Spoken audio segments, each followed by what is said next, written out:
The science of color. And this, by the way, is the proper spelling.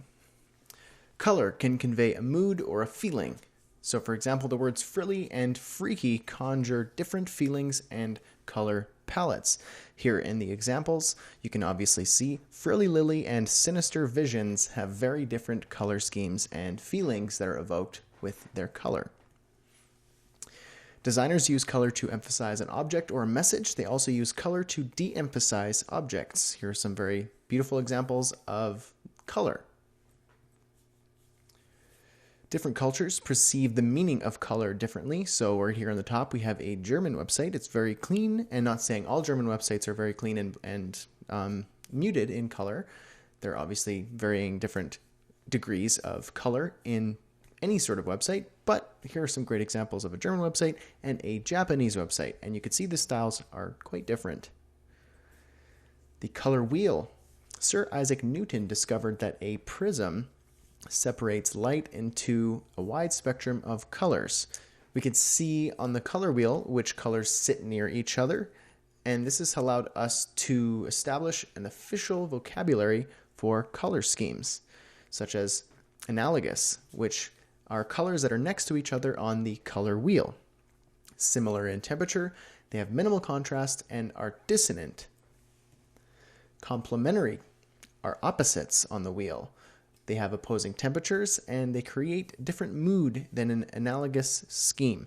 Now, it's not necessarily up and down. It could be left and right, diagonals. Anything that is directly opposite of the color on the color wheel is complementary. Primary colors are red, blue, and yellow, and they are pure unmixed colors. However, once you start shifting, we have secondary colors, which are orange, purple, and green, and are made of two primary colors mixed together. Then we have tertiary colors, which are red-orange, red-violet, blue-violet, blue-green, yellow-green, and yellow-orange, which are made of one primary and one secondary color mixed together. Monochromatic are varying shades and hues of a single color. Split complementary, instead of the opposite, it goes opposite and splits off. Double complementary are basically four colors together in opposites. So hopefully that makes sense there. Triadic, basically a triangle on the color wheel, which gives you a triadic color scheme.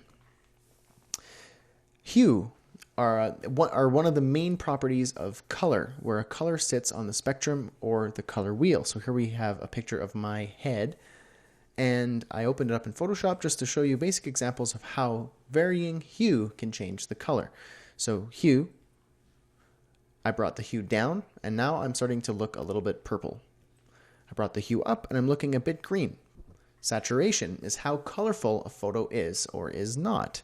So right here on the right, we have a picture of me with the saturation of the photo dragged straight up 100%. And at the bottom, we have a black and white photo where the saturation is completely removed from the photo. Brightness, also known as lightness within Photoshop. How much light is added to or removed from a photo. So you can see here, the top example, we have 50% less light, and at the bottom, 50% more light. Color models. We have for screen, we have RGB, which is red, green, and blue. We have hexadecimal, which is used in HTML. So for example, we have 1A, 1F, 2B, or you can have 00000, so on and so forth. If you've taken any of my coding courses, you will immediately recognize this. If not, that's okay. This will come up later in our HTML section. And HSB, which is hue, saturation, brightness, which we just saw. And for print, we have CMYK, which stands for cyan, magenta, yellow, and key, or black. And these are the primary ink colors. And Pantone is a custom ink. Pantone ink is a leading authority on color. So the general guidelines for creating a color palette are as follows. Know the purpose and the message of your design or your website. Review the color basics that we just covered. Choose a dominant color, so decide if your website is blue or pink or so on and so forth. Choose an accent color, so play around with the schemes and see what accent color you would like to accentuate your primary color. Experiment with different shades and hues. Keep it simple, limit colors, don't go crazy. And record your color palette for reference, because if you're going to be using this in a design or logos, branding materials, print materials, web design, so on and so forth, you're going to need to have access to those exact colors. All right, awesome. We're going to move on into the next lecture. Great job.